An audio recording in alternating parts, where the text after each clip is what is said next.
let's speak about Chargepoint, baby. What is happening, investors? It is your boy Jack. I am not a financial advisor, and today we have a lot to speak about. So I haven't spoke about Chargepoint on the channel in quite a while, and because of that, there is some juicy things to speak about. And the reason I'm making this video today is because just yesterday we got this piece of news, which is quite big for Chargepoint.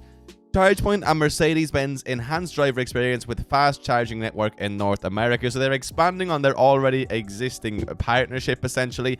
And, you know, it looks exciting when we start to read into it. There is another company they are working with a little bit as well that I want to speak about. So we'll speak a little bit about that company too, who they are. I want to take a look at what analysts have been saying as of late, okay? Because for a long time, there wasn't really any updates in regards to analyst price targets on Chargepoint. But over the last kind of 5 weeks, there has been 3 or 4 pretty considerable ones, and considering where Chargepoint are price-wise right now, there is a lot of short-term upward potential according to analysts, and there is also some C-suite changes happening in the company over the coming weeks that I want to touch on briefly as well, because there's 1 or 2 big ones in there. So to do that, we'll take a look at their most recent 8K. I also want to bring everybody up to speed on what Chargepoint has accomplished over the last while. Chargepoint by the numbers, some things from their most recent, you know, investor presentation type thing, just to show how much progress they've made, because sometimes it's easy to lose track of it. It's easy to, you know, not realize just how far a company is coming and how quickly they are doing it. So please, my friends, could I ask you to hit that juicy like button for a juicy Chargepoint video, strap yourselves in for a good one, and subscribe if you end up enjoying this video or getting some value and want more news on Chargepoint and on every other EV stock, baby. So Chargepoint, Mercedes-Benz, and MN8 Energy, which is one of the largest US solar, stationary power and renewable energy providers, today announced plans to rapidly expand the availability of DC fast charging with the development of over 400 charging hubs across the US and Canada.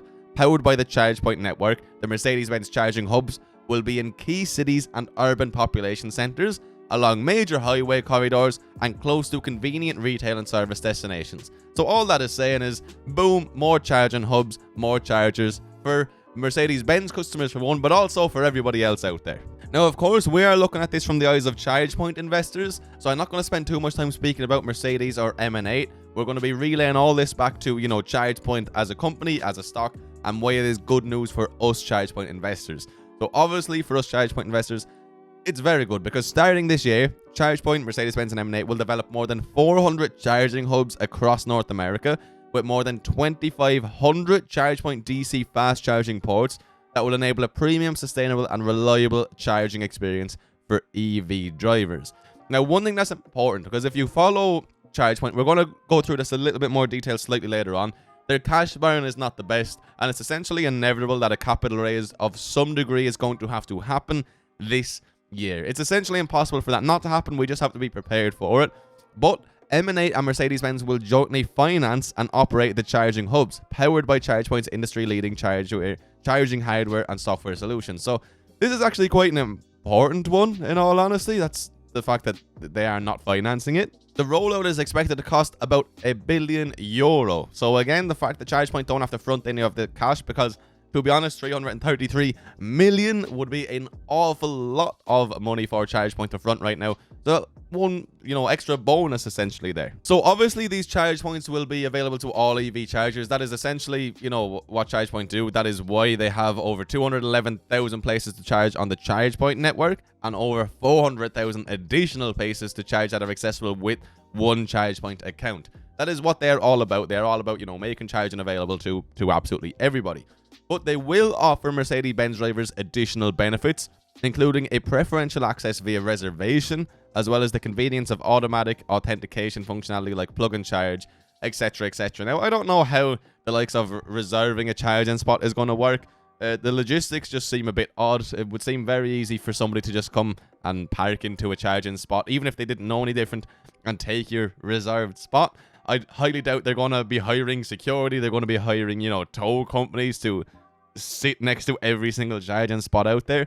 I could be wrong. Maybe each one of these hubs will have somebody who is, you know, their full-time job is watching these things, but I don't know. I also don't think it's all that important. I don't think it's going to be the difference between somebody buying a Mercedes-Benz and not, in all honesty. It's just, you know, companies have to have good things to say in these kind of presentations, and I think that's all that really is it's fluff. And all of these hubs will primarily be powered by Chargepoint Express Plus, one of the most advanced high-powered DC fast charge platforms built for businesses looking to scale their EV charging operations for the long term. Express Plus is the ideal platform for fueling and convenience, retail and highway corridor charging locations. The system can deliver up to 500 kilowatts per port. If you don't understand the scale of that, it's a massive, it's huge. Some cars will be able to get a full charge in 10 to 15 minutes, if not 20 minutes maximum. So they are ideal, you know, for people who are stopping off to get a bite to eat, do a little bit of shopping, whatever. It's the future. It's simply put, it doesn't get much better as of this moment in time. With its modular design and liquid-cooled cables, Express Plus can efficiently charge today's and tomorrow's electric vehicles, and yes, 100% they can. So that is the piece of news. That is Chargepoint, Mercedes-Benz, and MN8 Energy all working together. Just a little bit on MN8 Energy. Again, I don't want to go into it too much, but they're among the largest independent US solar energy producers. They originally came from inside Goldman Sachs, I believe I read earlier on. Over 200 clients. Over 800,000 homes could be powered with the energy they have right now. They're currently only in 27 US states, but I'm sure they're going to be expanding. 850 plus project sites. Again, if you're a Mercedes-Benz investor, potentially go ahead and look into MN8 a little bit more. I just don't feel like dedicating too much time to it. So that's the piece of news. Now, how is ChargePoint actually doing, my friends? Well, I briefly mentioned their cash run slightly earlier on, so I want to go through this extract from an article over on Seeking Alpha. And again, if you want Seeking Alpha Premium, which is the only paid investing service I personally use, you can click the link in the comment or description down below and sign up for 50% off your first year. It is very cheap, and I literally pay full price, so you're getting even cheaper than me. But anyway, the bulls or bears could have tomorrow. So against just under $400 million in cash and equivalents as of the end of the third quarter, the rate of burn looks unsustainable and places the current expansion roadmap under a level of uncertainty. Now again, we're speaking about ChargePoint here. And you know, ChargePoint is not a very new company by any means, but it is at a very pivotal stage of its life cycle. The cost of raising debt or equity capital has risen materially over the last 12 months, and the current run rate, assuming cash burn from operations is constant, is just under 5 full quarters. Now, I would put it at 4 quarters realistically. That run rate's probably not going to be consistent. It's probably only going to go up. Hence, the company will likely have to raise more capital this calendar year, and I fully do believe we are going to see that happen. The risk here is a dilutive secondary offering would be against a possible recession, and rising Fed fund rates could see an extension of the current market angst around the company's high multiple. Now, this goes for the large majority of EV companies out there.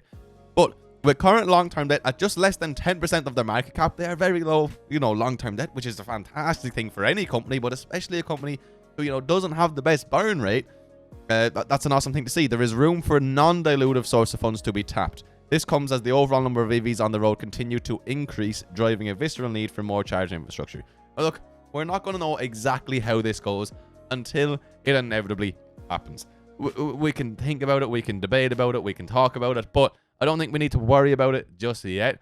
What I would say is we'd rather see the share price come up a little bit more, especially if we do need to see a dilutive offering, but we're just going to have to wait and see. We can't really do much more than that as of this moment in time. I would like to remind everyone as well that the Roni had a huge impact on them here. You can see they had quite steady, quite nice growth, 2016 all the way through 2020, and well before that as well.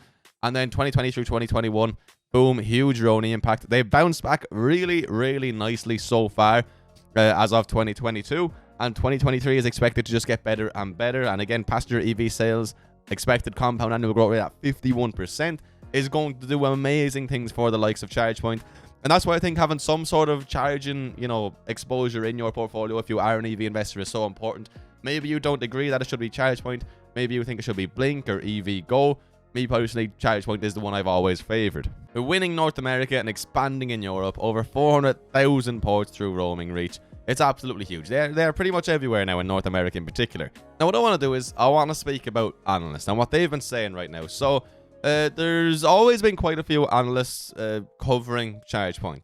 Now, it's another one of these EV stocks where a lot of analysts were, you know, $25, $30, $40 price targets when, you know, it was 2021 and everything was going up to the sky. And then it started to come back down, and we've just constantly and continually seen cuts. But a lot of the cuts still show a lot of upward potential. So the first one I'm going to go through here is we're taking a look at a JP Morgan analyst, and they rate Chargepoint overweight with an $18 price target. Now, as of recording, we're at $9 a share. They've been as low as $8 a share very, very recently. And so why is the analyst saying this? Supply constraints are generally abating. The team is still facing cost headwinds such that full year margins are now expected to come in below expectations. I mean, yes, margins have come down for Chargepoint considerably when that was always one of the things that was a very good thing for them. Nevertheless, with OPEX coming in below expectations and Chargepoint delivering solid operating leverage, we are increasingly confident that Chargepoint can demonstrate further improvement to be on track to free cash flow positive by the end of CY24, which again is what we are hoping for. And it's what investors should be aware of. They should know that, again, this year is essentially a write-off for that. We continue to think Chargepoint's scale and leadership across verticals, fleet, commercial, and residential is underappreciated, as do I and as do the majority of Chargepoint investors, as are the software and service offerings, which, while lagging the hyper-growth seen in connected hardware sales, which again is to be expected, should accelerate in the coming years with an expanding share of repeat customers. So, an $18 price target right there. Piper Sandler on the 22nd of December, cut price target, but to $13 from $16, so still essentially a 50% potential upside from where they sit right now. Citigroup cut from $15.50 to $14 and kept a neutral rating, which again, a 50+% upside as of this moment in time. Oppenheimer cut their price targets from 40 to 26 on December 2nd, okay? They didn't cut it when they were at $30+ a share. This was December 2nd. Which, where were we? December 2nd, the company was right about here, right around the $11, $12 range. Represented more than 100% at the time from Oppenheim, and way more now yet again. Credit Suisse assumed coverage, okay, on Wednesday, September 7th, outperformed with a price target of $22 a share. Another one here, they cut from $24 to $18, set a buy rating on October 20th. So, you can see the most recent ones, the ones that have happened over the last 5 to 6 weeks, have Chargepoint generally at around a $15 or so share price. Based on data from MarketBeat, the company has a consensus rating of moderate buy and a consensus price target of $20.64 a share. So a consensus price target over the next 12 months of more than 100% potential gain. Now again, me personally, I think that is slightly outdated. I think if every single one of those analysts were to have to update their targets today, we would see more so an average price target of $14 to $15 a share. That's what I think, honestly. I do think it should be above that by the time a year is through. That might be a bit of a bold statement, but I think if analysts were to come out and, change all of their ratings, we would be more in the $14 to $15 realms. Now, another couple of things that are quite interesting. If we look at insider transactions, okay, we see an insider sold 3,000 shares at an average price of $9.53. The insider owns 432,000 shares in the company, okay? So that sale is not a sale. That is an insider wanting to take some money. That's a lot of money for the man, but it's still a tiny percentage of his overall shares. Major shareholder QGRGVII Investment purchased 1.4 million shares at an average cost of $8.29 per share. They got right in there at the bottom, but you can still see major investors buying more in the company at these relatively low prices, which is exciting. And now they own over 24.7 million shares total. 23.64% of the stock is currently owned by insiders. But we can see, that is a big buy, and we are not really seeing sales from insiders at these prices, which is a good thing. Institutional investors and hedge funds own 44.87% of the company's stock. Now, you can see that as a good thing or as a bad thing. Obviously, with them owning that much of it, we have to assume that they have been shorting for a very, very, very long time. They have made huge money on these shorts. It's a matter of, are they going to end up actually buying and trying to bring the stock price back up or not? It means there's a relatively small free float out there, which again could make dilution even worse in the future when it does happen. It's tough to know. And with short interest being up 13.1% in December as well for Chargepoint, that would lead us to believe a little bit further that Chargepoint has room to go down. I know a lot of people will think, well, why can't it just squeeze? Institutions and hedge funds have Chargepoint under lock right now. It really is the way it is. Every time they get down this low, it does tend to come up quite quickly. So hopefully we do see a little bit of a short squeeze, or we do just see some short positions get closed and people buy those shares back. But ultimately, we're going to have to wait and see. Now, from December 22nd, Chargepoint brought out their Form AK, their current report. And not an awful lot that's too important in this, but there are two C-suite changes happening, okay? On December 21st, 2022, Eric Siddle notified Chargepoint of his intention to resign from his position as Chief Technology Officer of the company as of January 31st, 2023. So he's here till the end of the month.